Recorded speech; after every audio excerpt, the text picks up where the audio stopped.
Va ora in onda la rassegna stampa. Buongiorno Pier Vittorio, a te la linea. Buongiorno Natalia e buongiorno Italia. Allora Natalia, ti chiedo subito la conferma, mi vedete, mi sentite? Tutto chiaro, sì. Perfetto, grazie Natalia. Allora un grandissimo buongiorno alle nostre ascoltatrici e ai nostri ascoltatori, voi che siete sempre dei patrioti innamorati della libertà. E una libertà di cui oggi tutti noi vorremmo godere, quella insomma di una giustizia, quella da una giustizia ingiusta, la libertà di una vera giustizia, perché invece dobbiamo spesso registrare una giustizia che è appunto arbitraria, quella giustizia che intende bloccare attraverso cavilli un'opera strategica come il ponte sullo Stretto di Messina, una giustizia che si ribella a ogni tentativo di riforma.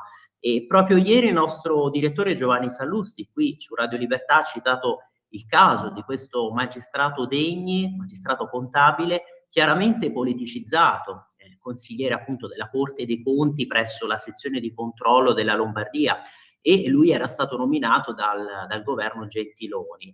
Il 30 settembre del 2015 che aveva scritto il seguente post: scusate, ma che minchiata è questa storia del ponte sullo Stretto? Ed oggi La Verità ricorda che il magistrato in questione aveva lavorato assieme alla collega Valeria Franchi, che ha fermato per il momento l'opera appunto del ponte sullo Stretto. E allora oggi quindi rassegna stampa di questo 1° novembre, giorno di ogni santo, in cui ci dobbiamo concentrare ovviamente su questa negazione del visto di legittimità per la delibera CIPES sul ponte, ma poi spazio anche alla riforma sulla separazione delle carriere fra magistrati, e poi sentirete anche l'intervista che me e il nostrissimo Matteo De Sio, come sapete conduttore per il lunedì mattina su Radio Libertà del programma Te la ridò io l'America, intervista che abbiamo registrato ad Alessandro Boccaletti, vi ricordate, già nostro ospite, consigliere presso il Consiglio Generale degli Italiani all'estero, e con lui abbiamo affrontato temi di politica internazionale come la crisi venezuelana in atto, con voci di un possibile attacco americano, e poi anche il tema dell'accordo che è stato raggiunto tra Cina e Stati Uniti. Al termine della rassegna stampa ci ricollegheremo poi con Matteo De Sio anche per riprendere e approfondire tutto questo e non solo, e poi ovviamente, siccome le vostre opinioni sono fondamentali, quindi terremo il consueto filo diretto con voi, quindi come al solito chiamateci allo 0292 947 222 3 volte 2 finali, oppure potete scrivere i vostri messaggi quindi nei commenti sotto la diretta Facebook delle pagine della radio e della Lega, ma potete mandarci anche i vostri messaggi, i vostri WhatsApp, le vostre zappe, come ricorda sempre il collega Tonino Danna, che salutiamo, e quindi il numero WhatsApp della radio 340 6709 659. Vi ricordo anche le coordinate, quindi canale digitale della Radio DAB, dicevamo pagine Facebook della radio e della Lega, nostro nuovo sito internet, sempre aggiornato, le app di Radio Libertà per i sistemi operativi iOS e Android, canale YouTube. E il solito appello, perché se siete veramente stanchi di un panorama mediatico in cui spadroneggia questo politicamente corretto, quindi abbonatevi a Radio Libertà, sosteneteci, basta davvero poco, quindi per aiutare una radio che rimane un unicum di tutto questo sistema mainstream, e quindi andate sulle sezioni abbonati e dona ora del nostro nuovo sito internet. Io vi ho condiviso qui la prima pagina della Verità, Natalia mi confermi quindi che la vedete qui, ecco qua, ve la zoomo, e ecco qua. Allora, PM che accusa i giudici vogliono governare, quindi prima pagina di oggi dedicata ovviamente alle reazioni di una certa magistratura. Ecco perché l'Associazione Nazionale Magistrati conduce la campagna contro la riforma Nordio.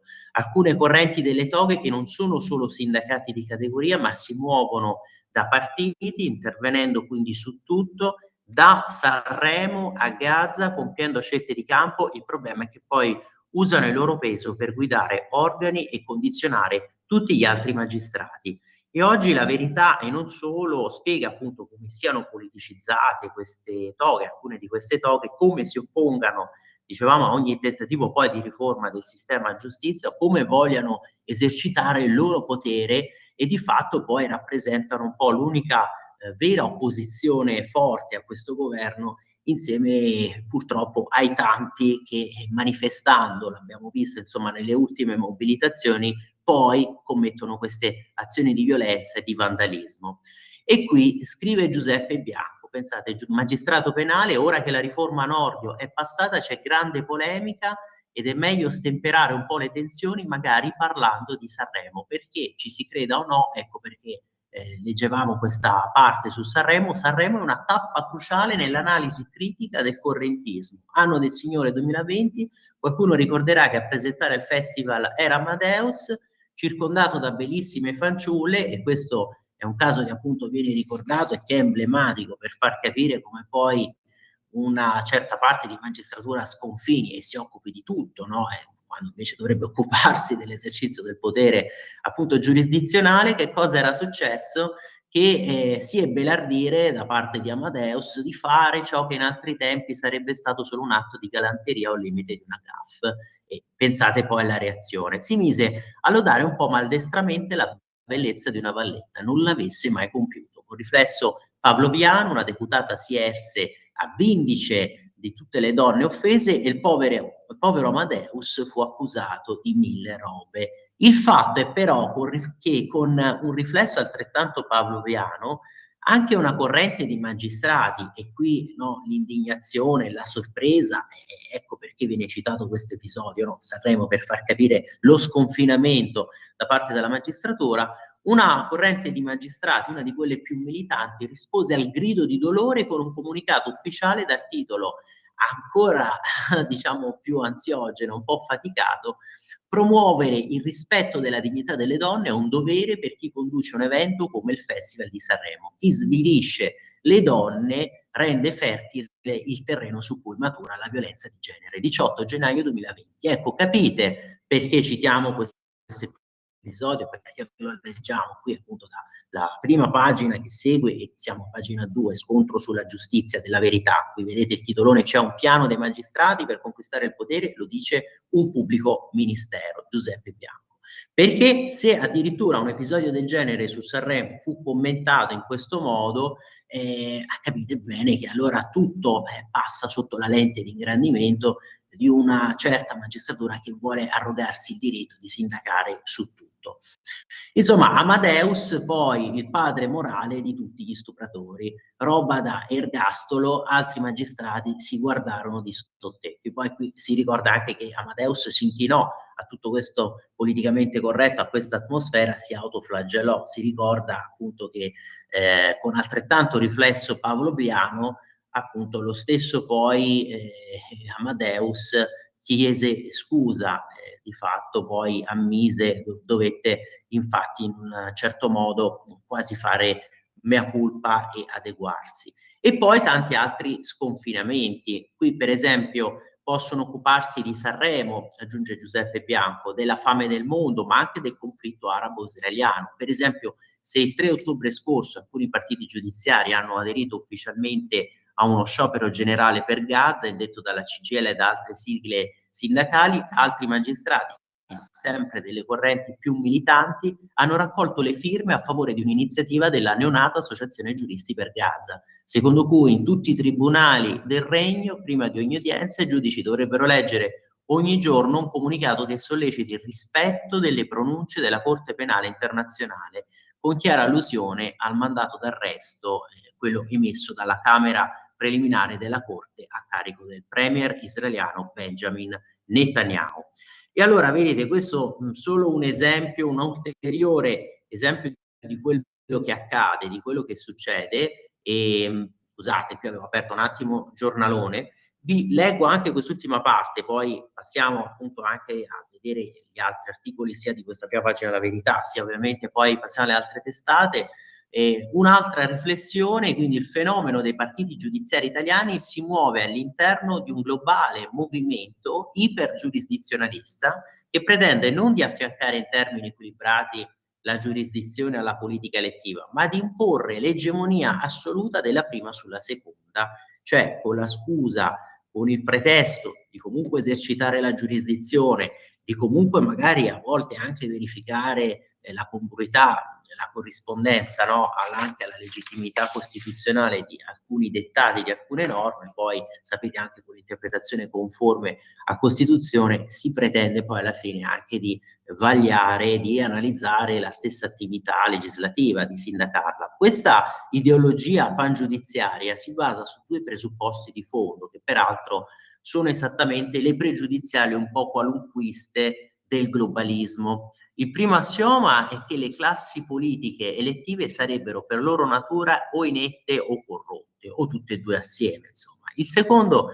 è che gli stati nazionali sarebbero intimamente portati alla guerra e quindi per ovviare a questi deficit presunti la soluzione sarebbe quella di imbrigliare tutto lo scibile in un circuito processuale e dare l'ultima parola al tecnicismo giudiziario, perfino quindi sui grandi rebus di politica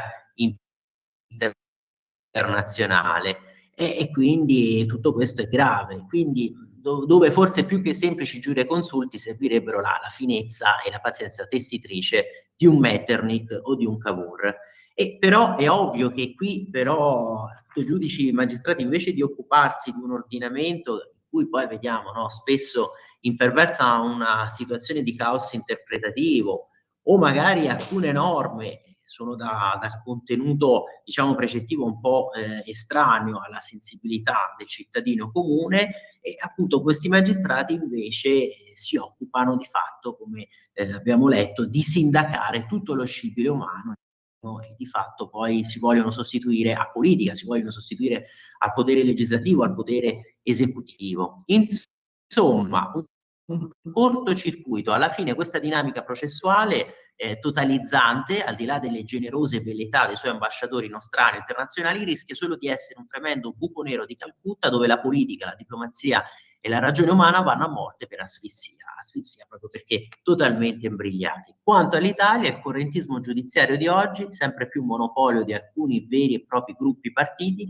appare completamente impregnato di questa aspirazione universalistica e sempre più calato nella politica mondana. Insomma, siccome il sistema associativo opera ormai su base oligarchica, ecco che alla fine il modello proposto non è nemmeno quello dei 10.000 magistrati, ma solo quello dei 50 dirigenti di vertici che controllano il sistema complessivo. Insomma, anche no grazie, almeno su Sanremo lasciate libere di decidere 60 milioni di italiani, magari se possibile anche i 10.000 magistrati.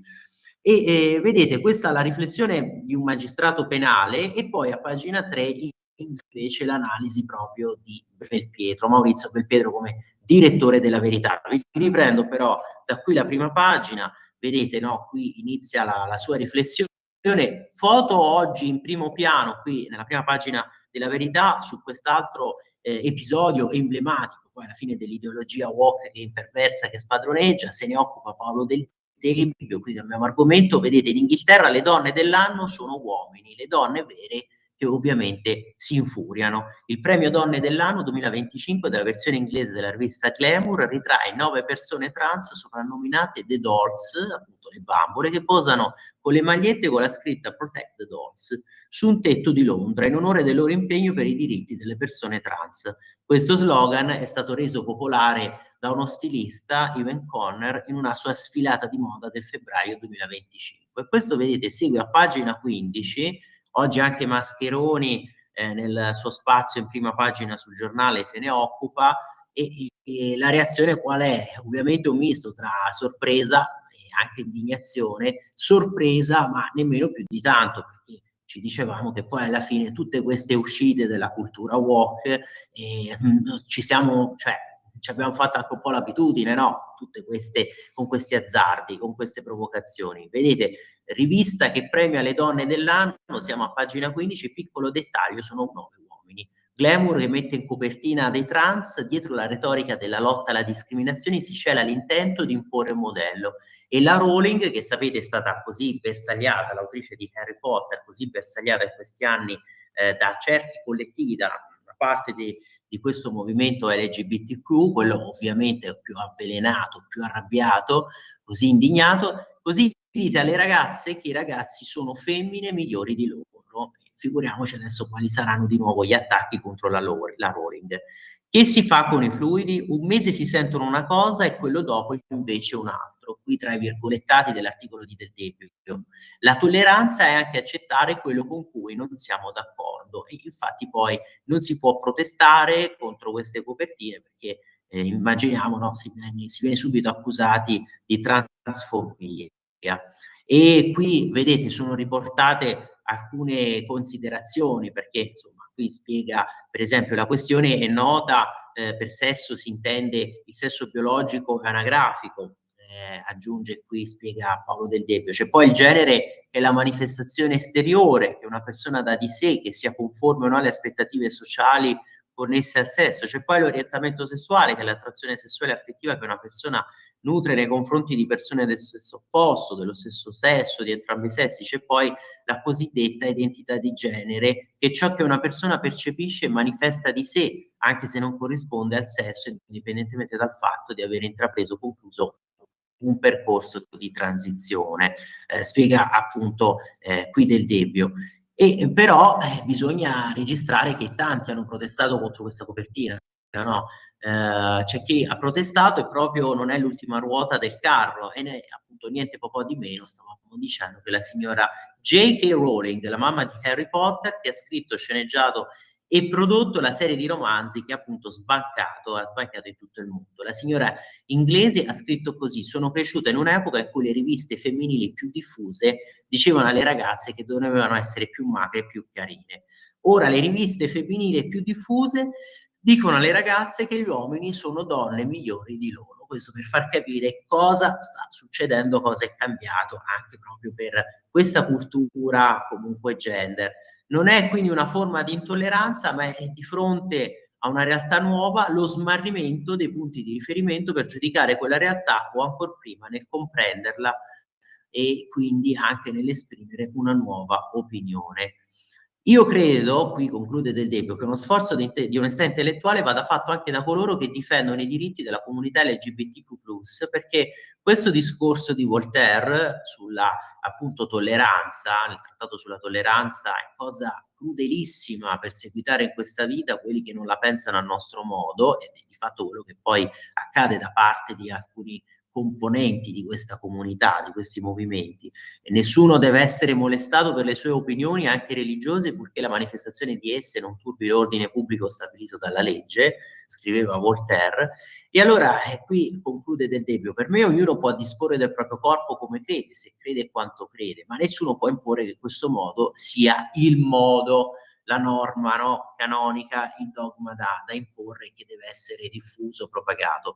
Purtroppo registriamo che non sempre avviene così. Infatti la forte intolleranza di quelli che dovrebbero essere democratici e tolleranti. Ma vi dicevo, ci tenevo subito a leggerlo perché poi questo è un argomento che è stato ripreso, no? Dicevamo anche da altre testate. Facciamo, vedete, questa piccola digressione, andiamo qui sulla prima pagina del giornale di oggi perché ve lo stavo citando, così vediamo anche altre prime pagine. Vedete qui il giornale con Uomini Glamour, quello che vi stavo citando prima, no? Di Luigi Mascheroni. Per fortuna che sta quasi finendo sia l'anno sia la moda walk, ma c'è ancora tempo per gli ultimi colpi di coda e si spera che appunto sia un colpo di coda.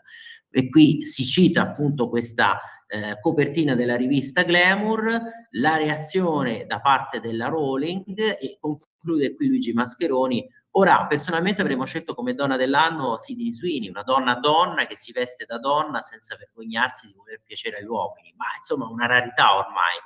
E autoironicamente conclude Mascheroni: sì, è vero, siamo maschilisti, mai quanto però i trans, però, ma alla fine condividiamo la scelta di Glamour. Del resto oggi per il mondo patinato e progressista l'unico maschio di attenzione, degno di attenzione, è quello che fa qualcosa da femmina. Ma prima pagina del giornale di oggi, ritornando appunto a questo argomento principale della riforma della giustizia, della separazione delle carriere appunto tra i magistrati, con l'analisi di Stefano Zurlo su questi casi di mala giustizia, 3 casi che lui cita, le storie di innocenti che sono stati rovinati da magistrati, che sono l'emblema della campagna referendaria per il sì. Sapete, si stanno costituendo i comitati del sì, del no, si stanno schierando in tanti, anche a sinistra, pensate, tanti esponenti del PD, e su questo poi ci torniamo perché oggi tante testate, anche e soprattutto Il Tempo, che fanno un'analisi di tutti i grandi, i principali esponenti, dirigenti del PD che si stanno schierando, pensate, per il sì. E invece giustamente si fa notare la Schlein tira dritto per la strada del no a questa riforma della giustizia, a questo referendum, oltretutto rischiando proprio di andare a sbattere contro un muro, perché tutti i sondaggi, poi li citiamo, li vediamo, per esempio a pagina 5 di oggi di Libero, c'è un altro sondaggio che ci interessa, quello del 70% degli italiani favorevoli sul ponte, ma insomma i tanti italiani che sono favorevolissimi a questa separazione delle carriere tra i magistrati. Per esempio si riporta oggi a pagina 4 della Verità e ci torniamo. Insomma, vedete qui l'emblema di una campagna referendaria per il sì, che oltretutto vede il sì, pensate, dell'emblema di Mani Pulite, di Tangentopoli, e cioè di Tonino Di Pietro. Oggi c'è anche la sua intervista per il Corriere in cui si dichiara favorevole appunto a questa separazione. Pensate un po', Di Pietro versus Piercamillo Davigo, che scontro tra titani della magistratura. L'editoriale di oggi di Alessandro Sallusti, qui invece per il giornale, vedete, con Falcone o con Davigo, breve rassegna degli stupidari letti e sentiti all'indomani dell'approvazione della riforma della giustizia. Sul Fatto Quotidiano Marco Travaglio che annuncia che questo giornale riprende la battaglia in difesa della Costituzione. Bentornati. Immaginiamo che metterà in campo il suo editorialista principe in materia, quel Piercamillo Davigo, fresco di terza condanna a 1 anno e mezzo di carcere per rivelazione di segreti d'ufficio. A chi questa riforma conferirebbe pieni poteri giudiziari se non ai magistrati stessi? Forse intendevano, qui aggiunge Alessandro Sallusti, che la maggioranza non ha il pieno potere di varare una legge sgradita all'opposizione, ma se così fosse, peggio mi sento per saperne di più, leggere la Costituzione. Sempre il PD, quello che stavamo dicendo, annuncia una campagna referendaria dura contro la separazione delle carriere. Ma 5 anni fa, quando Maurizio Martina correva per la segreteria del PD, nel suo programma c'era scritto nero su bianco: il tema della separazione delle carriere appare ineludibile per garantire un giudice terzo e imparziale. Infatti vedete, tanti che insomma sono passati diversi anni, ma tanti esponenti del PD che all'epoca erano favorevoli a questo tipo di riforma, che adesso si dicono contrari, ma lo stavamo dicendo prima, tanti esponenti del PD che invece si mobiliteranno per il sì e quindi che sconfesseranno la linea di Elly Schlein. A sottoscrivere quella mozione, per comodità proprio dal quotidiano Il Foglio di ieri, non furono esponenti di destra, ma una lunga lista di dirigenti democratici che oggi siedono ancora in Parlamento. E qui Alessandro Saluzzi li ricorda tutti: Alessandro Alfieri, Mauro Perruto, Graziano Del Rio, Vincenzo De Luca, Andrea De Maria, Lorenzo Guerini, eccetera, eccetera, Matteo Mauri, Matteo Orfini, Valeria Valente, Deborah Serracchiani, che non è un nome qualsiasi. Oggi lei è la responsabile giustizia della segreteria del PD. E infine c'è lo sdegno dei magistrati che a maggioranza tengono in ufficio la fotografia di Giovanni Falcone come simbolo da onorare e seguire nei suoi principi integerrimi. Ebbene, Falcone fu il primo inascoltato sostenitore della separazione delle carriere. Scrisse: chi come me richiede che PM e giudici siano due figure strutturalmente differenziate nelle competenze e nella carriera viene bollato come nemico dell'indipendenza del magistrato, un nostalgico della discrezionalità dell'azione penale, desideroso di porre PM sotto il controllo dell'esecutivo. Falcone oggi starebbe con Nordio e con il centrodestra, tutti gli altri con il condannato Davigo. E allora, vedete, per il giornale di oggi, poi io volevo citarvi, l'abbiamo già ovviamente segnalato prima, pagina 3, la ricostruzione che compie Zurlo di questi casi di mala giustizia, e poi a pagina 2 Gaia Tortora, la figlia di Enzo Tortora, sulla violenza delle toghe. Vedete, andiamo qui adesso a prendere questi articoli ad analizzarli. Intanto sfida in TV Nordio AN, Di Pietro in campo per il sì, quello che stavamo dicendo, le toghe che accettano l'invito del ministro per un faccia a faccia su Sky e l'ex PM di Mani Pulite sono da sempre per la separazione. L'Associazione Nazionale Magistrati che manderà in video il presidente Parodi, l'obiettivo del centrodestra è riportare il confronto sui contenuti per raccogliere nuovi consensi anche tra i magistrati. Molti sostenitori della riforma a sinistra, dalla Concia a Chicco Testa, il manifesto degli avvocati progressisti favorevoli alle modifiche promosse dal governo. E poi ovviamente anche questo sì significativissimo, appunto dicevamo di Gaia Tortora, la figlia di Enzo, altro caso, vi ricordate, di mala giustizia. Non ho aderito ai comitati, basta il mio cognome, ma io reciterò la mia parte. La violenza delle toghe vissuta sulla mia carne, che tristezza la sinistra. La lotta per una giustizia migliore è stata la sua battaglia, no? Gaia, che ricorda così anche il padre Enzo Tortora, il presentatore più amato dagli italiani, che venne arrestato dai carabinieri su ordine della magistratura napoletana, accusato di crimini terribili che non aveva commesso e sepolto in carcere. Per molti, e molti hanno pensato a lei, a Gaia, proprio per esprimere un volto ai comitati che si batteranno per la conferma della riforma quando la primavera prossima gli italiani saranno chiamati al referendum. Ho ringraziato e ho declinato, risponde qui Gaia. Non vuol dire però che mi farò i fatti miei, perché i fatti miei non me li sono mai fatti. Voglio soltanto poter dire in questi mesi quello che penso, quando e come mi pare, senza chiedere il permesso. La sua voce a favore della riforma, insomma, la sentiremo spesso. Gaia è convinta che un margine di rischio il referendum lo presenti solo se si cerca, e in queste ore vedo già i segnali, di trasformare il voto in un voto tutto politico, in un referendum pro o contro il governo. E la sinistra spera che di fatto questo referendum sia per la Meloni quello che rappresentò il referendum per la riforma costituzionale in generale per Matteo Renzi, in modo da poterla affossare la Meloni e quindi appunto caricare di questo significato il voto che invece riguarda questo singolo aspetto, no, di modifica del testo costituzionale. Quella invece varata giovedì è un passaggio di un percorso iniziato già nell'88 con il nuovo codice varato da Giuliano Vassalli e Gian Domenico Pisapia, che non erano certo pericolosi esponenti della destra, proseguito poi per step successivi e con altri ancora da realizzare. Poi sapete, a sinistra si sostiene che questa riforma minerebbe l'indipendenza della magistratura, quando ovviamente tutta questa parte, questi principi che si potrebbero definire supercostituzionali, perché se un processo deve essere comunque condotto da una magistratura terza, da un soggetto terzo e imparziale, è necessario che la magistratura sia indipendente. Questa parte ma assolutamente non viene toccata, sono principi che rimangono, che restano scolpiti ovviamente sulla pietra, come se fossero le leggi della tavola delle leggi, dei 10 comandamenti. Figuriamoci, lo ribadisce, lo dicevamo, lo stesso Tonino Di Pietro che si è schierato per il sì, dopo leggiamo anche la sua intervista per il Corriere della Sera.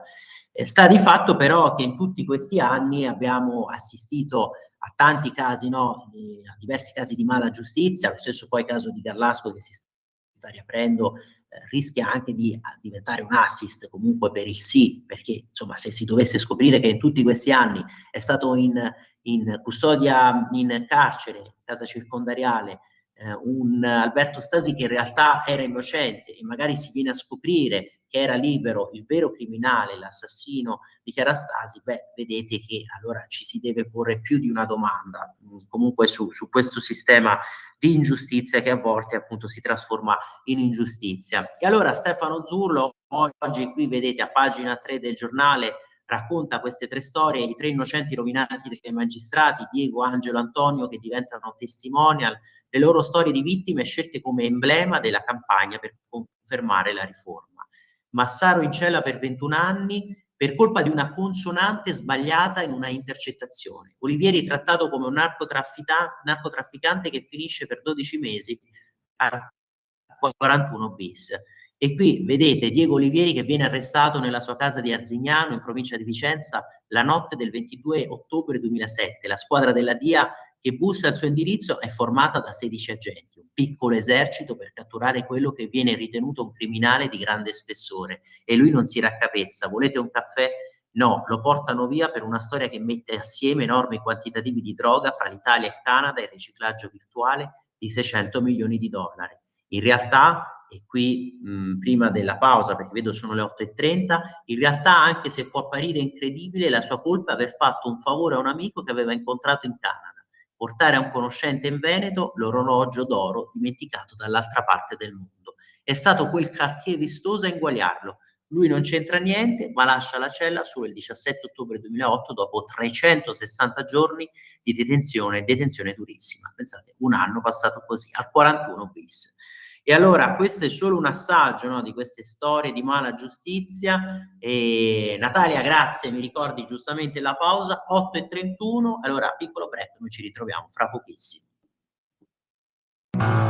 Porta con te ovunque Radio Libertà. Scarica la app per smartphone o tablet dal tuo store o dal sito radiolibertà.net. Cosa aspetti?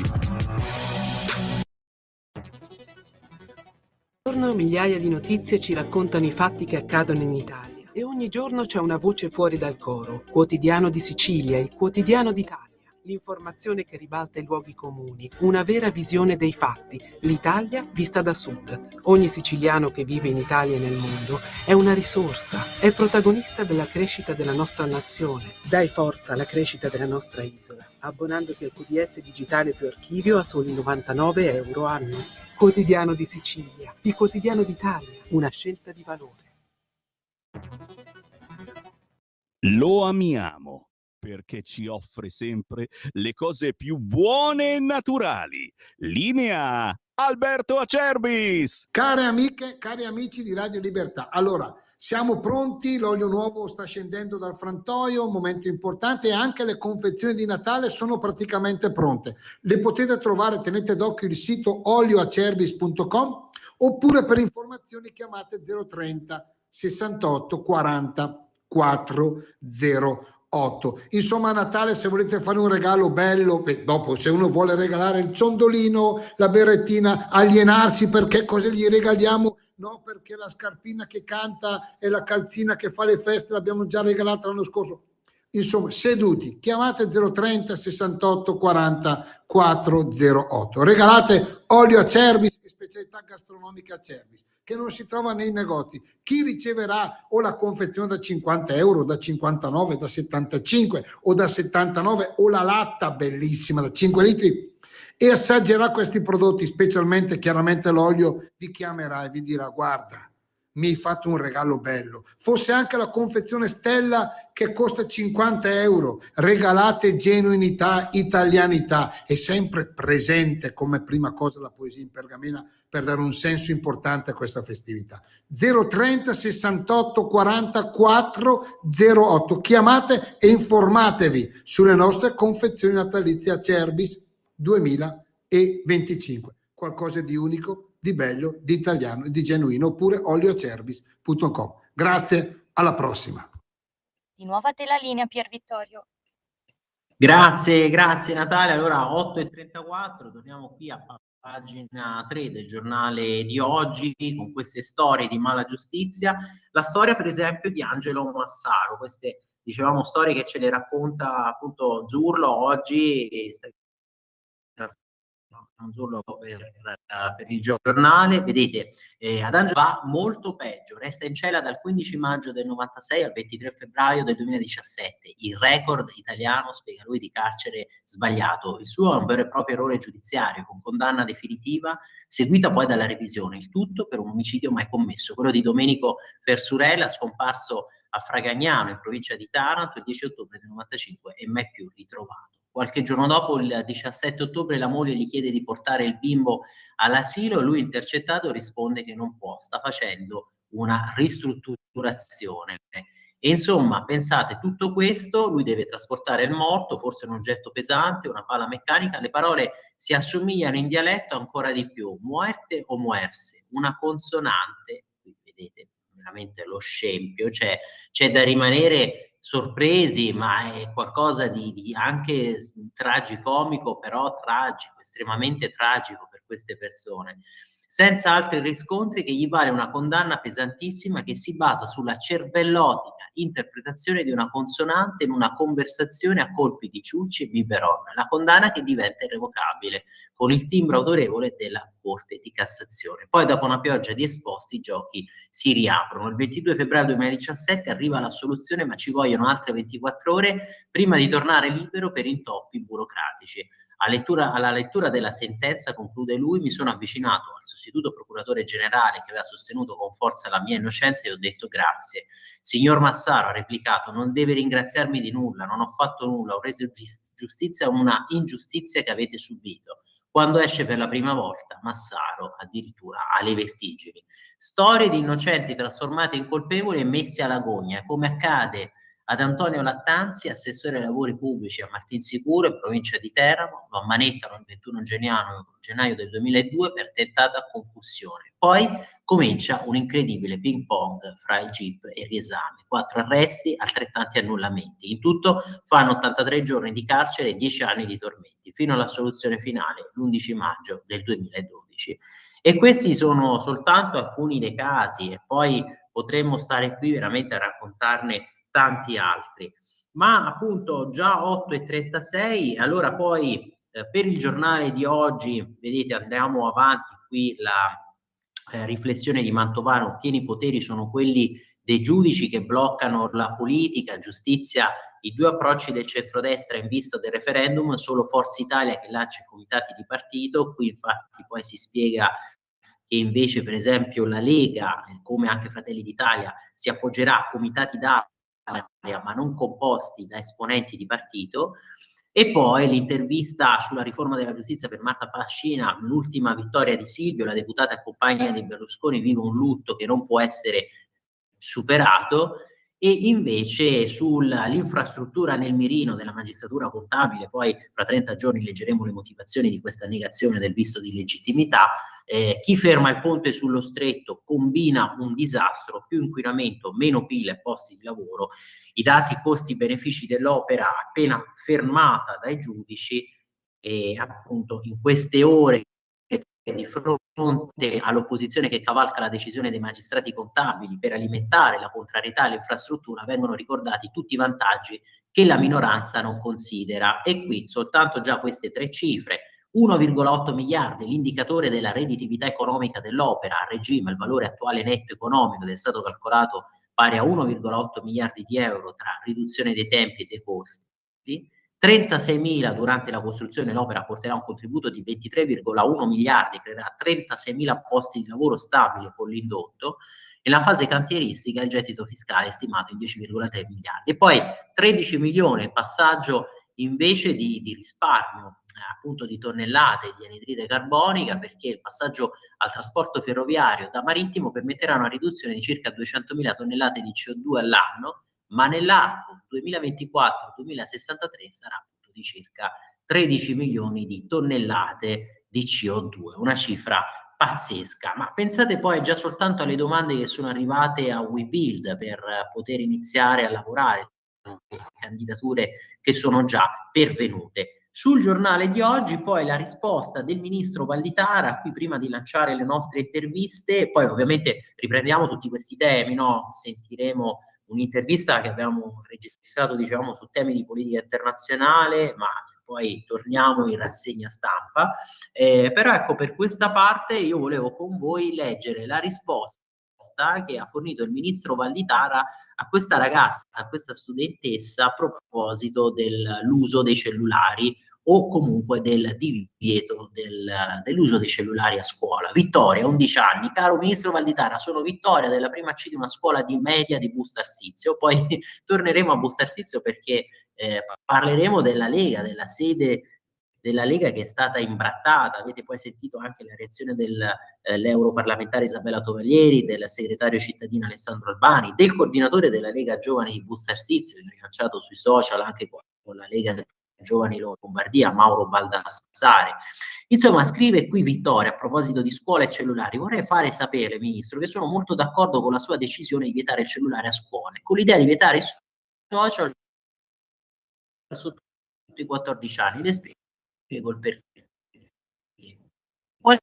Io ho fatto festa e mi sono accorto che la maggior parte dei bambini era a casa e non riuscivano nemmeno a finire un gioco, veramente erano dipendenti dal telefono. Poi per carità anche io lo uso, ma mai quando sono assieme a bambini del età.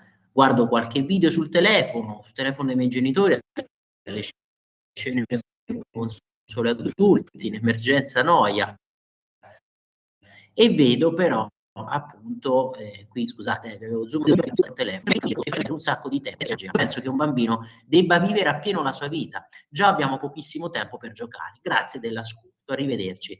Caro ministro, insomma, meglio senza telefono. E la risposta, brava, la scuola e relazioni. Infatti leggiamo, no, il ministro cosa risponde, il ministro Valditara, che poi alla fine è quello che conta, che è fondamentale, questa relazione con l'altro, una relazione che poi ovviamente si impoverisce e si sta lì attaccati, si diventa quasi appendici del cellulare, del telefono.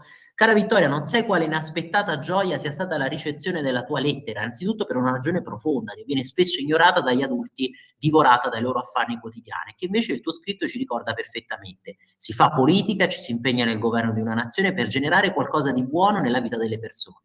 Non bisogna mai perdere di vista questo obiettivo, a maggior ragione se l'ambito e l'istruzione e le vite sono quelle dei nostri bambini, le vostre vite, le quali sono anzitutto all'insegna di quella meravigliosa avventura che è la relazione, la scoperta dell'altro, che poi sono tutti gli altri concreti che voi incontrate a partire dai vostri coetanei. È per questo che ho voluto vietare l'utilizzo del cellulare a scuola e che sostengo il divieto di accesso ai social network per i minori di 15 anni, per permettervi, come scrivi tu, con pregnante espressione più efficace di tante teorie specialistiche, di vivere appieno, cioè appunto nella pienezza di quel momento, dell'istante, no, che si sta vivendo. E allora, infatti, vedete, sarei venuto meno al mio compito se avessi chiuso gli occhi di fronte al rischio che le vostre vite fossero impoverite, condizionate negativamente, sia rispetto all'apprendimento che è essenziale per consentirvi di diventare adulti liberi, sia rispetto alle relazioni. Ognuno di voi ha un mondo unico e irripetibile che per sbocciare deve entrare in contatto con gli altri mondi, non ridursi allo scorrimento ripetitivo di uno schermo. Incrociare lo sguardo dell'altro è importante, articolare la propria parola e confrontarla con quella dell'altro è significativo, giocare, come molto giustamente scrivi tu, è importantissimo e nessun gioco è autoreferenziale. Quando leggo, cara Vittoria, che secondo autorevoli ricerche il 25% dei ragazzi addirittura ha sviluppato una dipendenza comportamentale dall'uso del telefonino e dei social network, dipendenza che si ripercuote negativamente nel rapporto con i genitori, con i compagni e con i docenti, interpreto questa percentuale come un appello alle nostre coscienze.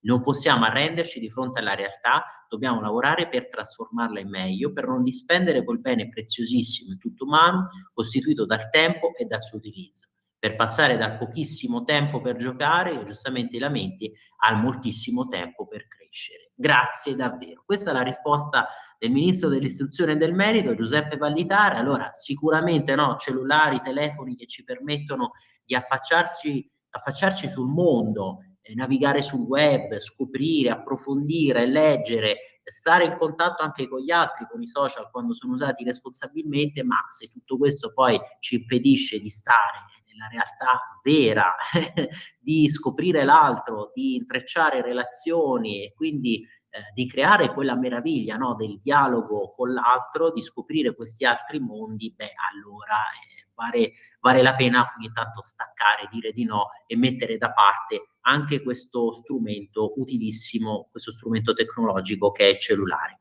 8:44, Natalia, mi confermi, perché la nostra intervista che abbiamo registrato sui temi politica internazionale, quindi c'è o no questa tappa imminente degli Stati Uniti verso il Venezuela, verso le basi dei cartelli narcos, e poi soprattutto questo accordo tra Cina e Stati Uniti, tra Trump e Xi Jinping, quali benefici che recherà a entrambe le parti. Allora, tutti questi temi per l'intervista che abbiamo registrato ieri con Alessandro Boccaletti e Matteo De Sio. Allora, Natalia, se sei d'accordo, la facciamo sentire.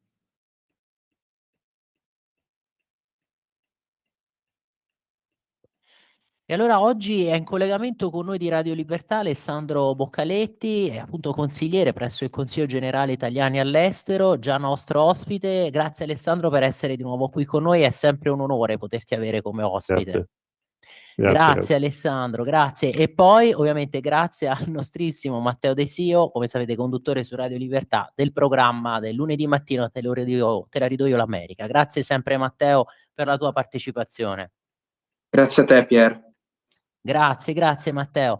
E allora Alessandro, con te oggi analizziamo quello che appunto sta accadendo in Venezuela, perché ad esempio il Wall Street Journal ha rilanciato la notizia secondo cui sarebbe imminente questo attacco americano contro le basi narcos nel paese sudamericano di questo cartello legato al presidente Maduro che addirittura avrebbe contattato Mosca, ma anche Pechino e Teheran per invocare aiuto. Ecco, Trump ha smentito la notizia di un attacco imminente, però insomma il Venezuela rischia di trasformarsi in un'altra faglia di questa guerra mondiale, terza guerra mondiale a pezzi, come la chiamava Papa Francesco.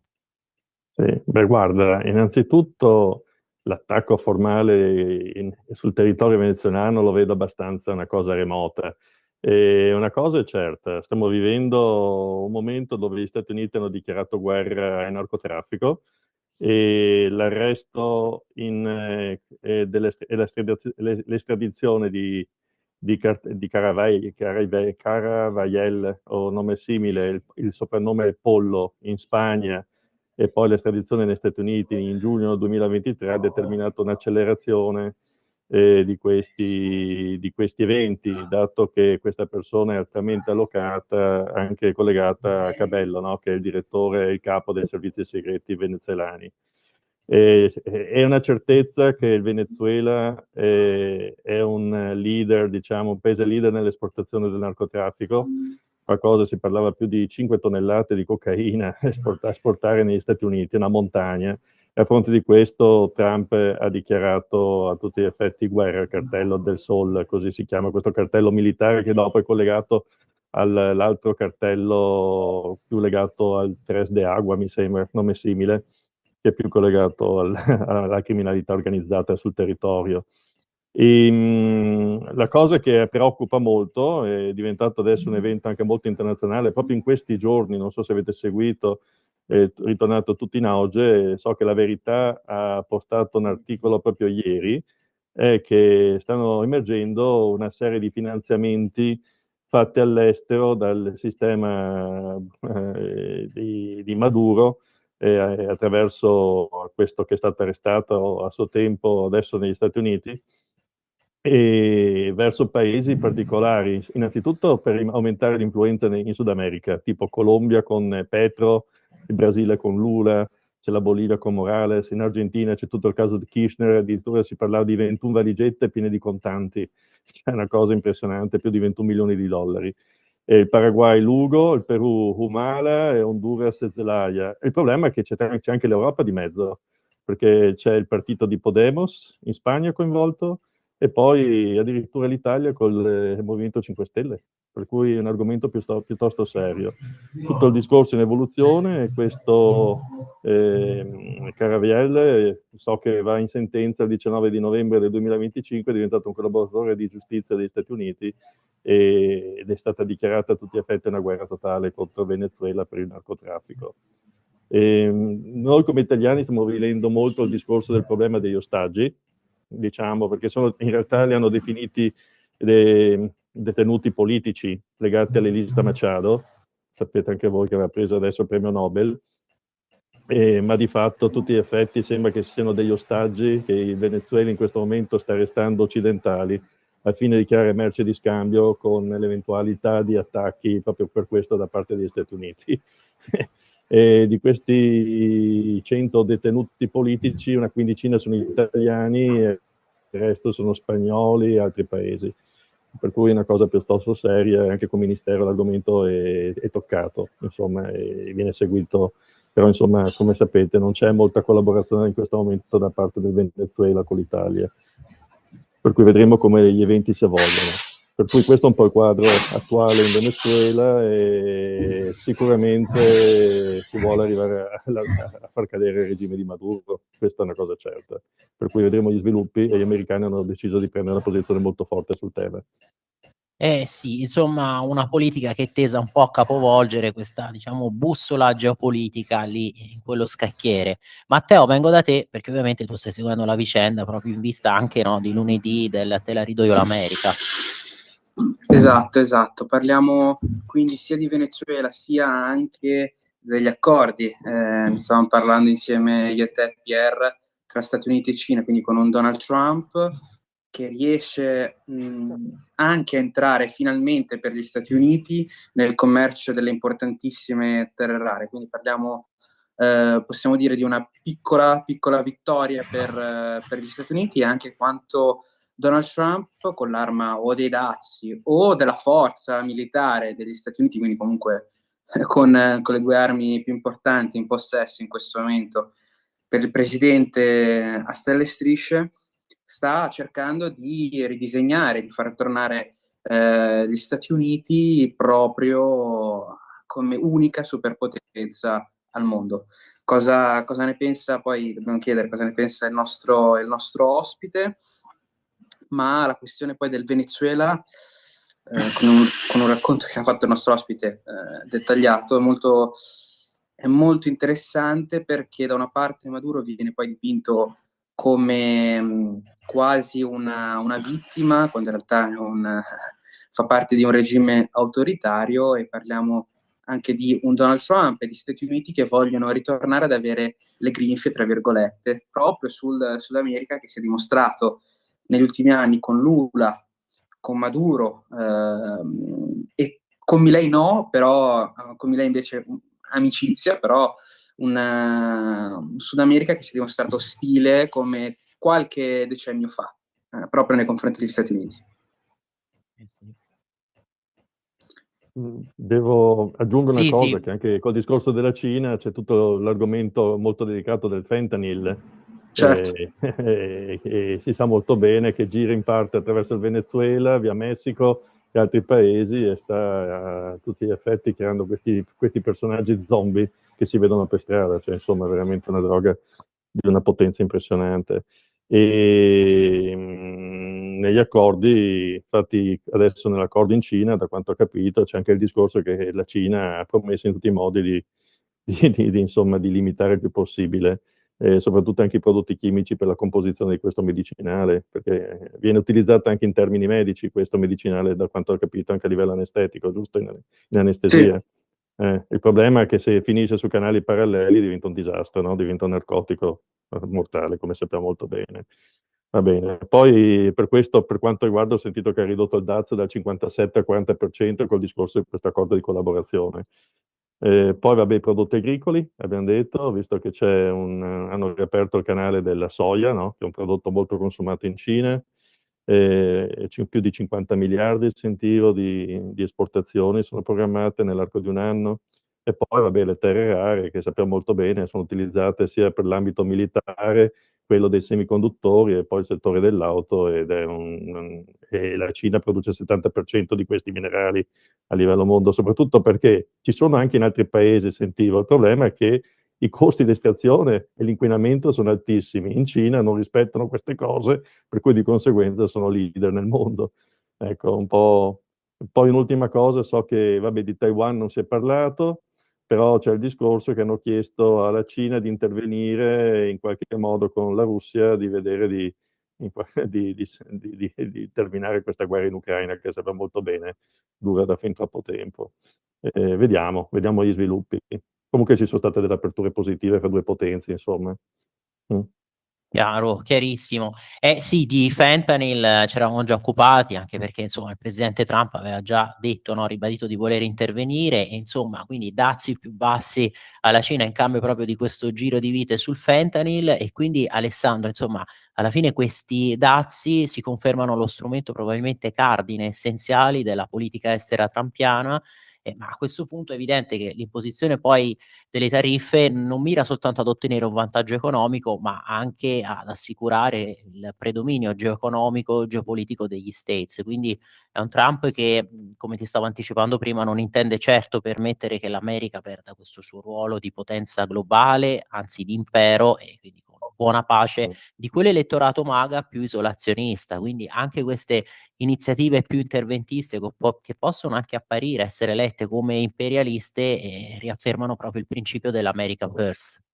Se ti ricordi, in un'intervista precedente parlavamo della politica American First e della teoria dei giochi, no? Dove di fatto l'Europa aveva capito quasi niente, perché l'aveva buttato sul discorso diplomatico, però Trump non è un diplomatico, ma è un businessman. Infatti, leggendo il suo libro Art of the Deal, uno capiva molto meglio il personaggio. C'è stata molta ignoranza in Europa nel capire questo Trump, perché quello della prima presidenza era un po' diverso, no? Perché i democratici avevano più voti in congresso, però adesso che c'ha più poteri di manovra si sta muovendo molto molto bene.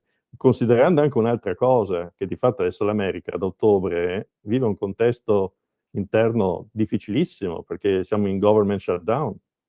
E fare politica con un governo che di fatto deve funzionare in modo ridotto e riposizionando capitoli di spesa, perché ovviamente hanno detto i militari devono essere pagati, non è per niente una cosa facile. I democratici stanno facendo tutti gli ostacoli possibili per limitare le spese. So che siamo adesso a novembre, abbiamo ancora 2 mesi davanti prima del nuovo budget, per cui sono 2 mesi tecnicamente per gli Stati Uniti non semplici. Nonostante tutto Trump si sta muovendo benissimo nell'ambito della negoziazione di queste tariffe. E poi abbiamo visto col Canada, insomma, il Canada abbiamo una situazione tutta in stallo. L'ha presa come una ripicca il fatto che delle parole di Reagan siano state utilizzate in modo speculativo da parte del Canada e proprio adesso c'è stato un messaggio, un articolo 2 ore fa su Reuters che ha detto a Trump al momento non vuole aprire negoziati col Canada ancora, cioè siamo in stallo totale, oggi come oggi. Praticamente ha negoziato con tutto il mondo eccetto il Canada. Sì, sì, sì, sì. E insomma una situazione che può essere anche delicata, pericolosa, perché come ricordavi te questo pericolo dello shutdown del governo statunitense, poi sappiamo che i Dem, stanno insomma anche aspettando con ansia quella che sarà l'elezione del nuovo sindaco di New York con Mamdani. È vero Matteo, a te la conclusione, insomma che cosa, ci può riservare questo futuro prossimo? Esatto, stiamo vedendo uno scenario in cui i Dem sono costretti a cedere il passo alla loro area più estremista, perché Mamdani, oltre alle dichiarazioni su Israele, oltre al fatto di aver dichiarato di non voler addirittura andare in Israele, quindi per gli americani ovviamente è uno shock, ma e anche il suo modo di fare politica vicino ai socialisti, vicino a questo socialismo americano che è molto primitivo, molto ignorante, perché ancora ignorante nel senso che è molto ancora infantile, perché promette praticamente di cambiare totalmente la città senza però dichiarare le modalità, senza però neanche rifarsi a un precedente, perché sarebbe una politica totalmente nuova negli Stati Uniti. Abbiamo anche l'altra grande esponente politica come Alexandra Ocasio-Cortez, che è molto, anche lei è molto elogiata nelle frange più estremiste del Partito Democratico, quindi vediamo un Partito Democratico che è costretto a diventare sempre più oppositore di Donald Trump, ma senza in realtà un piano ben preciso, che se non quello di scimmiottare le idee socialiste europee all'americana e senza però avere le basi europee per continuare a fare quella politica più vicina, tra virgolette, come dicono loro, ai meno fortunati. Infatti aggiungo una cosa, guardando anche lo stesso Antifa, no? Allora, negli Stati Uniti Trump ha definito Antifa un gruppo terroristico a tutti gli effetti. Infatti adesso hanno limitato tantissimo l'operatività di queste dimostrazioni, no, che abbiamo visto in piazza, la polizia molto dura. Invece l'Unione Europea non riesce a definire Antifa un gruppo terroristico, nonostante abbiano un sito che non so se l'avete visto, dove praticamente hanno elencato gli obiettivi anche, cioè è una cosa impressionante. Per cui questa dicotomia fra due sistemi ideologici completamente sono incomprensibili, insomma, e stanno molto allontanando l'Europa dagli Stati Uniti, questo senza ombra di dubbio, almeno l'Europa di Bruxelles. Infatti proprio adesso Orban, non so se avete sentito, andrà negli Stati Uniti Beh, innanzitutto per negoziare sul discorso del petrolio, perché 4/5 del petrolio che viene utilizzato, raffinato in Ungheria, viene dalla Russia. E porre il discorso del limite dell'importazione del petrolio russo in Ungheria è un grossissimo problema, perché destabilizzerebbe il proprio sistema, così è stato detto. Per cui cercherà adesso, andando in Russia, a Washington, di negoziare almeno un'esenzione. E poi, insomma, vediamo un po' come andranno a finire le cose, perché siamo in un quadro talmente in evoluzione che ci sono troppe variabili in essere. Esattamente, no, hai detto bene Alessandro, speriamo veramente anche in questa missione, con questo impegno di Viktor Orban, che ha ribadito che appunto si sta lavorando ad un asse contro la guerra proprio assieme, no, ad altri paesi, sempre comunque slavi come la Slovacchia e la Repubblica Ceca, un asse di questi paesi per evitare che poi l'Europa si armi sempre di più e si aggravi questo rischio di escalation. E allora grazie ancora ai nostri ospiti, ad Alessandro Boccaletti, ricordiamo consigliere per il Consiglio Generale degli Italiani all'estero, grazie ancora a Matteo De Sio, conduttore del Te la ridò io l'America per Radio Libertà, grazie e davvero speriamo poi di poterci ritrovare per analizzare insomma una situazione che sia cambiata positivamente senza tutti questi rischi sempre di conflitti, di escalation. Grazie ancora e veramente alla prossima occasione. Grazie a te Pier e grazie al nostro ospite. Grazie ancora. Grazie, grazie.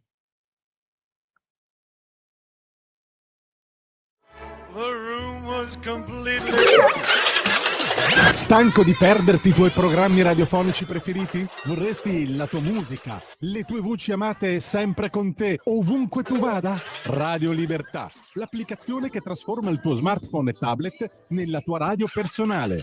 Scaricala ora, è gratis per i dispositivi Android e iOS. Avrai tutta la programmazione quotidiana di Radio Libertà a portata di mano. Scopri di più su radiolibertà.net. Semplicemente la tua radio. Pier Vittorio, di nuovo a te la linea.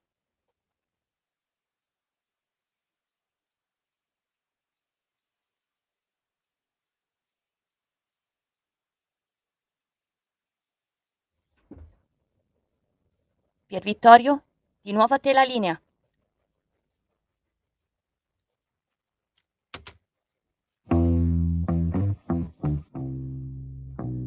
Radio Libertà ha vinto il prestigioso Microfono d'Oro, l'Oscar della radio italiana per la seconda volta in 2 anni. Questo successo è merito del programma Pop Economia, Rumore, condotto dalla brillante Alessandra Mori. Questo premio non è solo nostro, è un traguardo straordinario che abbiamo potuto raggiungere soprattutto grazie al vostro costante ascolto e supporto. Auguri a tutti noi, voi siete i veri campioni.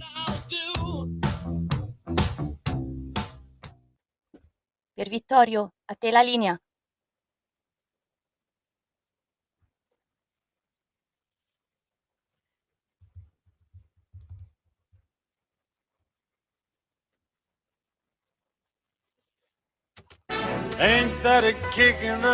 Ascolta i tuoi programmi preferiti, le notizie, la musica che ami e non solo. Con l'app di Radio Libertà puoi interagire con i conduttori, anche quando sei in movimento. Non aspettare, cerca Radio Libertà nello store del tuo smartphone o tablet e scarica l'app gratuitamente. Radio Libertà, tutta la radio con te.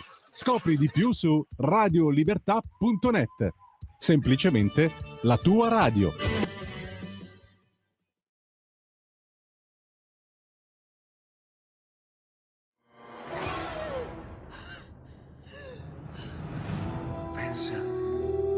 Respirare. Ora abbandonati. Che cosa vedi? Luce, oscurità, l'equilibrio. È tanto più grande. C'è stato un risveglio. Hai sentito? Conosco una sola verità.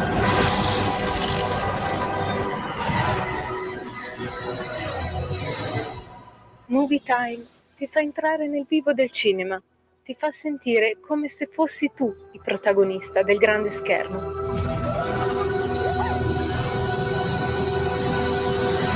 ogni sabato dalle ore 16.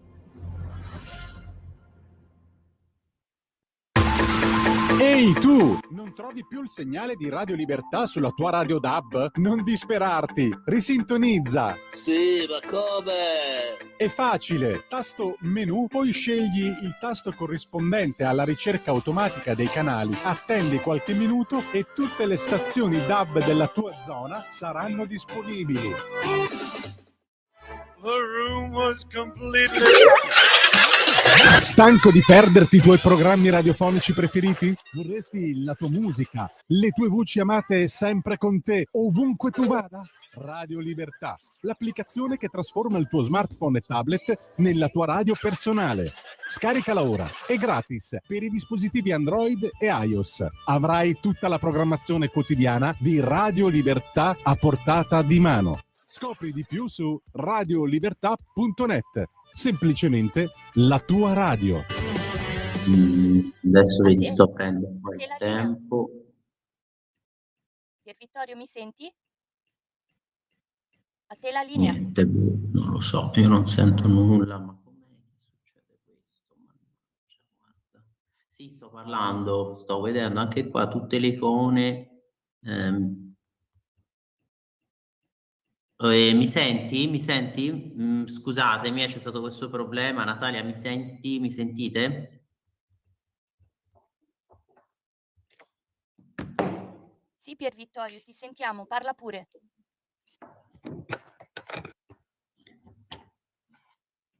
Niente, io non...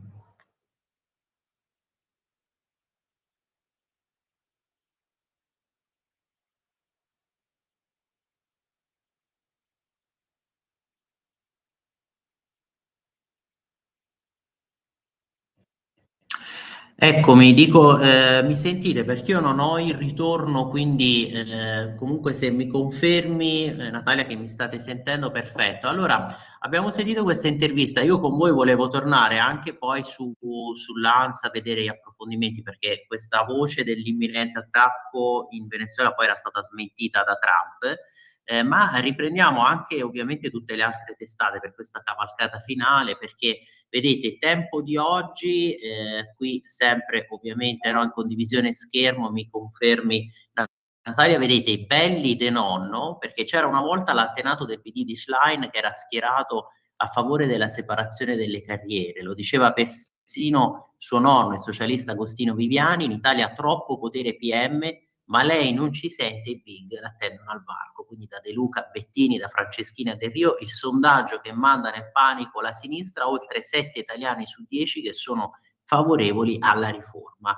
E infatti poi vedete anche Tommaso Cerno affronta questa questione oggi con il suo editoriale: un referendum sul leader sì, ma non Giorgia.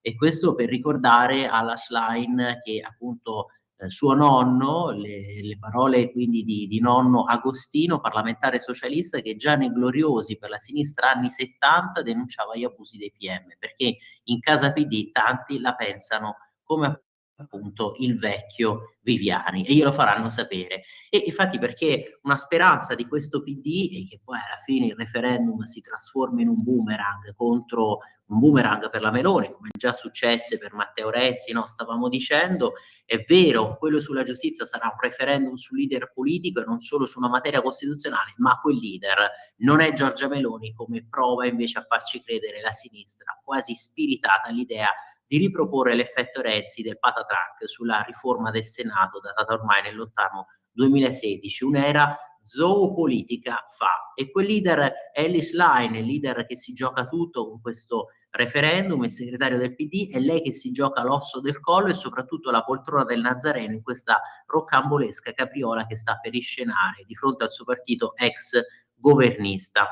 E infatti, a proposito del suo partito, qui vi porto, vedete a pagina 2 o 3, 2-3 del Tempo, belli de nonno, la nipote Schlein che sconfessa il garantista Agostino Viviani, ora i big l'attendono al varco, perché tutti questi sono i dissidenti. Vedete Vincenzo De Luca, Giorgio Tonini, Claudio Petruccioli, Enrico Morando, Goffredo Bettini, Sicurato, l'ANM consigliò a Bettino Craxi di non ricandidare quel senatore scomodo, il suo nome sparì dalla lista elettorale, il senatore socialista e garantista Agostino Viviani, che presentò le leggi sulla responsabilità civile dei giudici e la separazione delle carriere, e oggi la riforma gli dà ragione, ma il PD tifa contro, però con tutta questa fronda interna. Però vedete, anche Roberto Arditi, no, ripete questo concetto, riprende questo concetto che è stato già anticipato nell'editoriale di Cerno, cioè il referendum non sarà sulla Meloni ma sulla leader del PD, perché Elly Schlein ha postato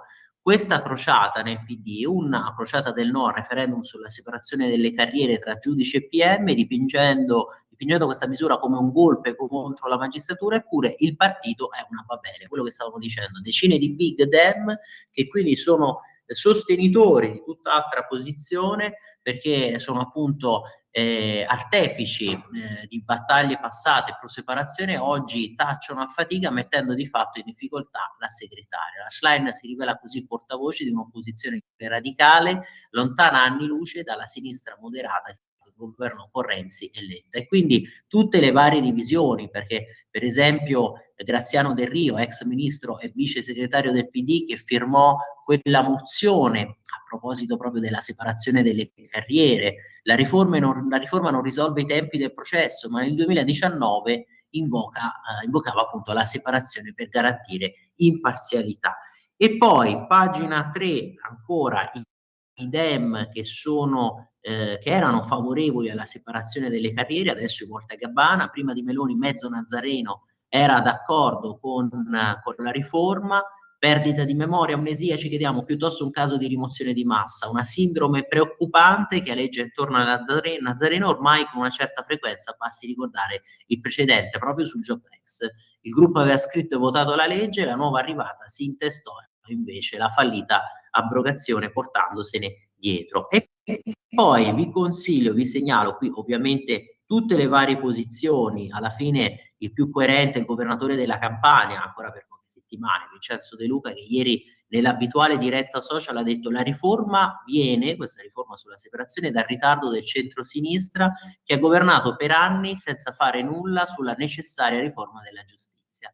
L'ex sindaco di Salerno ha continuato ad attaccare: non ho sentito una parola del PD di solidarietà a chi ha visto la propria vita, famiglia, attività economica rovinata per un'inchiesta che poi alla fine invece l'ha assolto. Realista il senatore Graziano Del Rio, che subito dopo la definitiva approvazione della separazione delle carriere si è mostrato scettico sulla linea barricadera della segretaria. Non sono tanto sicuro che stavolta l'operazione di farli cascare sul referendum funzionerà, ha commentato l'ex ministro, anche lui nel 2019 che era favorevole appunto a questa riforma.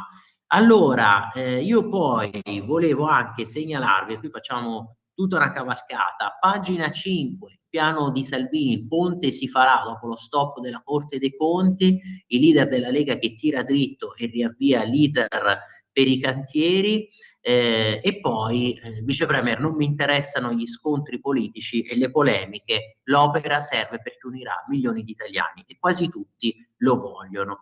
E su questo tema poi volevo segnalarvi anche appunto Libero di oggi, infatti andiamo a prendere adesso quest'altra testata di area di centrodestra, 9.14, tra poco come ci dicevamo, poi sentiremo anche Matteo Desio. E allora intanto vi dicevo, apriamo Libero di oggi perché qui dobbiamo segnalare anche questo editoriale di Mario Secchi: ora la Corte pubblichi gli atti, proprio su questo sconfinamento, a proposito appunto di questo no per il momento, di questo stop all'opera, in realtà la negazione del visto proprio alla registrazione. Ci si pone la domanda da parte di Mario Secchi: ma come mai al momento della decisione viene pubblicato un comunicato stampa che è una sorta di scusa non richiesta, e quindi excusatio non petita, accusatio manifesta? Qui giustamente lui spiega, no? C'è un dettaglio che ha innescato la mia curiosità di cronista. L'ufficio stampa della Corte il 30 ottobre, dopo aver comunicato il no a questo visto di legittimità, ha sentito l'urgenza di precisare che la Corte si è espressa su profili strettamente giuridici della delibera CIPES relativa al piano economico finanziario afferente alla realizzazione del ponte sullo Stretto, senza alcun tipo di valutazione sull'opportunità e sul merito dell'opera. Quanta fretta, vostro onore, perché sottolineare il punto con tanta rapidità? C'è stato forse uno sconfinamento durante il processo di formazione della decisione? Come sono state condotte le audizioni? La nostra ricerca di elementi nuovi su quel che è accaduto è partita da qui. E quello a cui siamo giunti per ora è tutto nel racconto di Fausto Carioti, e con il massimo rispetto per la Corte mi pare tale da meritare l'attenzione delle istituzioni. Non stiamo cercando un colpevole, non emettiamo verdetti, facciamo cronaca ed esercitiamo il nostro dovere di informare, pensando che il cittadino che paga le tasse abbia il diritto di sapere che cosa è successo nell'adunanza della Corte dei Conti. Esiste una registrazione audio-video dei lavori, sia resa pubblica, è il modo più rapido, trasparente e democratico per chiarire se quello della Corte dei Conti è stato un giudizio o un pregiudizio. Infatti l'indagine di oggi, l'inchiesta di oggi di Libero, Fausto Carioti, che qui vedete a pagina 2, che ricostruisce quello che è successo, la verità sullo stop al ponte, nelle riunioni a porte chiuse tra magistrati e funzionari dei ministeri, le toghe hanno provato tutto per cercare cavigli e quindi fermare l'opera. Ecco il resoconto di come è andata, vedete, critica al Parlamento e ossessione per i cavilli, ecco la verità sullo stop al ponte sullo Stretto. E insomma, davanti ai tecnici dei ministeri, i magistrati hanno mostrato ostilità per il progetto prima ancora di riunirsi per bocciare l'opera, altro che decisione sui profili giuridici, il racconto di chi era lì è molto diverso. E insomma tutto questo è veramente preoccupante. E poi qui l'infografica sui numeri del ponte sullo Stretto, quello che stavamo già dicendo, ecco, vedete, una delle solite obiezioni è sempre quella, il rilievo sulla sismicità della zona. Ma a proposito di sicurezza, la resistenza che è stata progettata è quella addirittura ad un sisma di magnitudo 7,5 della scala Richter. Quindi poi l'impalcato aerodinamico che è stabile a velocità del vento di oltre 300 km orari. E poi insomma qui viene invece ricostruito quello che è successo a proposito di questa riunione, no, della Corte dei Conti, per esempio uno scontro sul digitale, a partire da certe anomalie organizzative, come le definisce uno di loro a proposito, no, di questa seduta. La registrazione della seduta a porte chiuse e la sua trasmissione streaming non erano state comunicate in apertura delle riunioni, ma solo quando era stata iniziata da tempo e si era già svolta per metà. E la società Stretto di Messina, caricata di progettare, realizzare e gestire l'opera, non era stata ammessa a partecipare. Quando poi, sentite qui, è iniziato il contraddittorio da parte dei magistrati, sono fioccati scetticismo e ostilità difficili da conciliare con la rappresentazione di una istituzione imparziale. Abbiamo ascoltato critiche alla legittimità delle scelte operate dal legislatore e constatazioni personali non sempre argomentate con linguaggio tecnico, riassume una fonte. Durante il confronto il magistrato relatore Carmela Mirabella ha insistito sul fatto che la documentazione progettuale da esaminare fosse stata inviata alla Corte mediante un link a una cartella informatica. È una pratica normale, infatti i responsabili del Ministero hanno fatto presente che quel procedimento rispetta le norme del codice dell'amministrazione digitale. Queste impongono l'uso di documenti protocollati e sottoposti a firma digitale di una casella di posta elettronica certificata, procedura che rende impossibile alterare in seguito quei documenti. E poi pensate, il relatore si è mostrato perplesso sulla scelta del ponte a campata unica, chiedendo perché non fosse stato preso in considerazione il documento che ipotizzava una struttura diversa, e quindi vedete una sorta di osservazione sul merito poi alla fine, su quello che sarebbe la modalità, no, realizzativa. È stato risposto che quel documento era stato valutato e che il ponte a campata unica è stato approvato dal Parlamento nel 2023, quindi la toga ha messo in dubbio che ci sia stata una reale interlocuzione con l'Unione Europea, visto che alcune note trasmesse a riguardo dal Ministero delle Infrastrutture non hanno firma, data e protocollo. Le è stato spiegato che il confronto con gli uffici di Bruxelles avviene normalmente in quel modo informale, attraverso incontri privi di verbale e scambi di mail e di note non protocollate. E quindi tutta una serie di osservazione, riassumendo l'impressione di chi era stato convocato in quella sala, insomma, che i magistrati contabili avessero preso la loro decisione sul ponte ben prima di rivolgere quelle domande e sentire le risposte. Non è infatti mancato anche un po' di populismo togato. Il magistrato della sezione di controllo, in quella che più che una domanda sembrava una ringa, ha deplorato che il pubblico debba pagare la manutenzione di un'opera mastodontica come il ponte, i cui costi non sono realmente prevedibili e ricadranno sui nostri figli.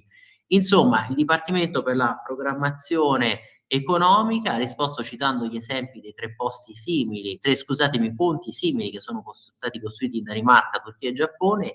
I dati raccolti li dimostrano che i costi di manutenzione dell'infrastruttura potranno essere ripagati con un pedaggio pari a un quinto dell'attuale tariffa di attraversamento dello stretto. Ma allora io, prima di iniziare il collegamento con Matteo, Natalia, credo che tu appunto l'abbia già realizzato, già effettuato, volevo con voi, scusatemi ecco per l'attesa, poi anche segnalarvi qui, a proposito sempre di Libero, no? Pagina 4, i tanti che sono a sinistra, che si stanno schierando per il sì, da Di Pietro a Di Luca, quanti sì per il referendum, asse tra toga e sinistra sulla giustizia già è crisi, l'intervista di Mantovano, pieni poteri, non li ha la politica ma i giudici che fermano le opere. Quello poi che vi stavo dicendo appunto sul 50% degli scusatemi, il 70% degli italiani che invece è favorevole a questa riforma, proprio la riforma della separazione delle carriere. Qui scrive Francesco Storace, vedete il sondaggio ISI che spaventa il fronte del no, anche tra i progressisti il 20% voterà per cambiare, quindi posizione che è in allarme se si arriva addirittura a queste cifre. E poi invece su tutt'altri temi, la questione dei Maranza, scrive oggi Pietro Senaldi sulla brutta fine di Milano in mano a Maranza, tutta un'analisi di quello che sta accadendo in alcune periferie milanesi, armati di lame, i giovani immigrati che terrorizzano la metropoli in branco. In 3 anni i tentati omicidi, pensate, sono triplicati e ogni giorno ci sono 10 rapine, ma tutto questo per Sala non conta. E qui si fa riferimento a quello che appunto è diventato un po' il Milanistan. Già in questi giorni l'avete visto, siamo rimasti scioccati poi dalla scena dell'immigrato che stava lì, che aveva steso i panni sul sagrato del Duomo, e insomma tutto questo è veramente angosciante. E poi la solidarietà bipartisan per Gualtieri, che ha ricevuto le minacce da questo Sinti, da questo tale Silvio Ilic, membro di spicco del clan Sinti di Rocca Ceccia a Roma, che imbraccia un fucile.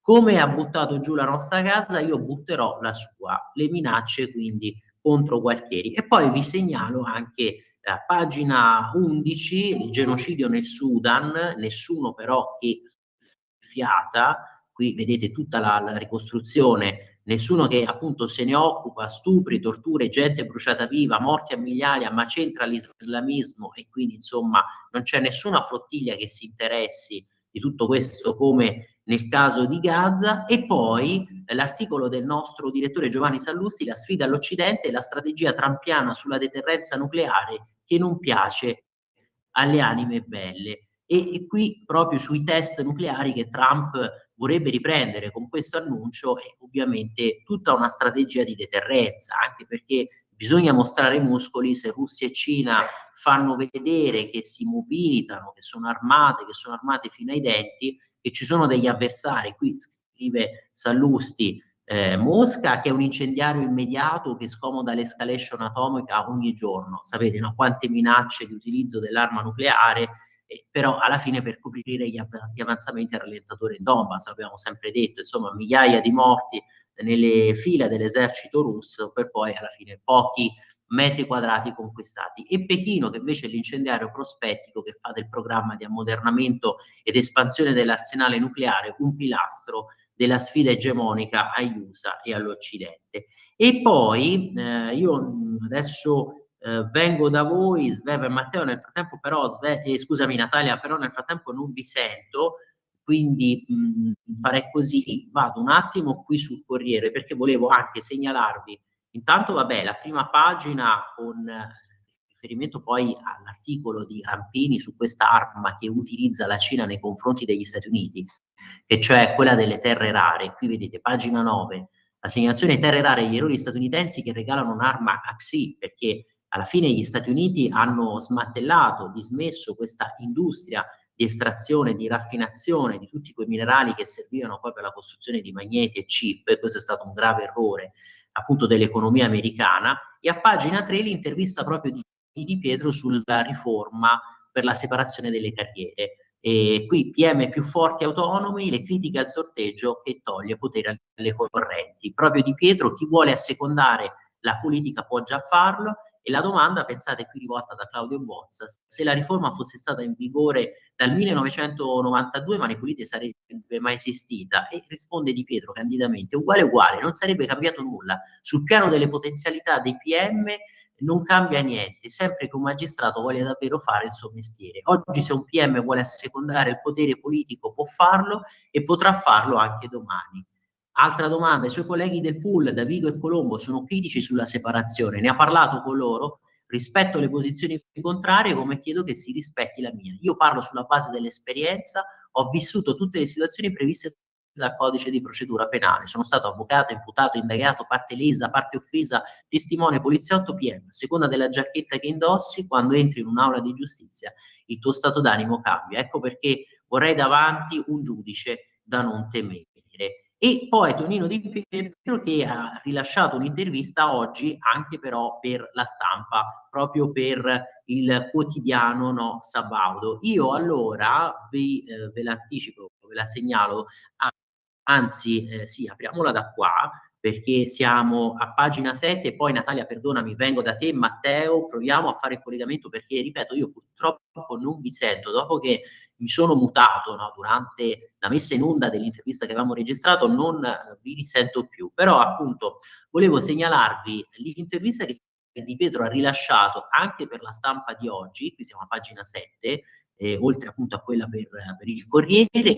Sentite, sia la riforma che argina le correnti, ma Forza Italia non inneggia a Silvio, e beh certo, quel Silvio Berlusconi, vi ricordate che a Tonino Di Pietro addirittura aveva anche offerto delle posizioni, ministero nel primo governo Berlusconi, Di Pietro che poi è stato un implacabile avversario sia in politica sia nelle aule dei tribunali del cavaliere di Silvio Berlusconi. L'ex magistrato: la separazione delle carriere è un non problema, bene il sorteggio del CSM, questa riforma non aiuta in alcun modo, sentite, il funzionamento della giustizia, ma completa l'ordinamento costituzionale. Però, aggiunge, il modello Palamara ha dimostrato che nel CSM non c'è più credibilità, serve un organo terzo per il sistema disciplinare. E poi la domanda, l'ANM, scusate, l'Associazione Nazionale dei Magistrati, che paventa un controllo della politica sulla magistratura, è il prossimo passo? Assolutamente no, l'Associazione Nazionale Magistrati è contraria per altri motivi. Quali? Perché così viene a cadere il condizionamento sulle nomine e sulle decisioni disciplinari. E allora, insomma, nei giorni scorsi la Premier Meloni ha criticato duramente la Corte dei Conti, che ha bocciato la delibera del ponte sullo stretto. È un'assurdità dire che la magistratura contabile ha agito in modo scorretto o corretto senza nemmeno conoscere le motivazioni che ci saranno. Criticare in negativo, osannare in positivo senza nemmeno sapere il perché è una strumentalizzazione. Allora sì, aspettiamo queste motivazioni fra 30 giorni, però come abbiamo già visto dalla ricostruzione di Fausto Carioti per Libero di oggi, qualcosa non è andato bene, o comunque quell'audizione che si è svolta lì sembrava veramente una requisitoria, sembrava che la decisione per il no fosse stata già assunta. Natalia, mi rivolgo a te. Proviamo a fare questo collegamento per l'ultimissima, proprio per questa questione anche della riforma della giustizia, per questo ultimissimo collegamento con Matteo, al quale rivolgo le mie scuse perché dovevamo sentirci prima, ma io non vi sento, quindi se vogliamo fare magari una prova, che magari facciamo un piccolo stacco e ci ricolleghiamo, così possiamo sentire Matteo per questo gran finale. Ditemi voi, perché io, ripeto, continuo a non sentirvi. Nel frattempo volevo anche, sì, a Matteo sta parlando e sì, prova a vedere se mi senti. Sovrapponendo allora. Io allora chiedo, a questo punto non so, o facciamo una prova e ci concediamo altri minuti, facciamo un ulteriore tentativo, perché altrimenti potremmo non so, magari interrompiamo un secondo e proviamo il collegamento con Matteo, oppure vuoi chiudere già, Natalia? Vedo che mi scrivi, chiudiamo. Allora, prima della chiusura, io ovviamente mi scuso con tutti voi e anche con te Natalia, con te Matteo, perdonami che non si è potuto fare questo collegamento. Volevo anche però segnalarvi quest'altro articolo, ritorniamo sulla Verità di oggi, a proposito poi anche dell'eutanasia di routine, sulla Francia che riscrive addirittura le leggi per il consenso. Riprendiamo questa parte perché poi l'avevamo un attimo trascurata, eccoci qua. Allora vedete, ecco, riapriamola però da qui, dalla prima pagina della Verità di oggi, e poi ovviamente noi ci salutiamo. Ecco qua, tanto fabbriche di auto verso lo stop, mancano chip, questo il dietro front adesso in Unione Europea, dopo tutti i pistolotti, vi ricordate quanto avesse accelerato poi la Commissione von der Leyen sulla svolta green, sul Green Deal, la Cina ha bloccato le esportazioni, Bruxelles in ginocchio da Pechino per evitare lo stop, e poi il caso di cui si occupa Massimo Gandolfini, Sisca è sana ma sarà uccisa a soli 20 anni, la sua storia urla fermiamoci sul fine vita. E quindi questa riflessione sul fatto che poi dove applicata, per esempio in Belgio, l'eutanasia sta diventando una sorta di fabbrica della morte. Dal diritto alla cura all'eutanasia di routine, vedete a pagina 17 della Verità di oggi, la morte assistita in certi stati come il Belgio è già diventata una soluzione all'incapacità di trattare patologie che però potrebbero essere guaribili come la depressione.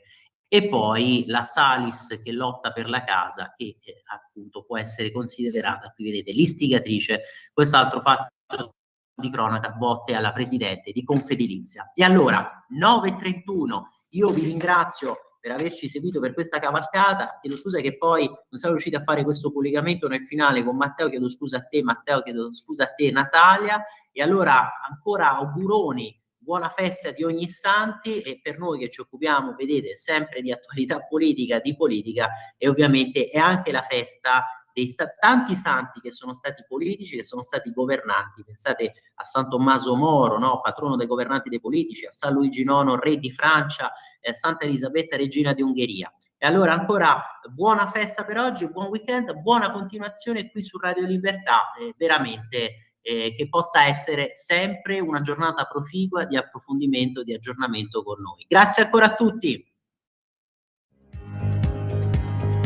Avete ascoltato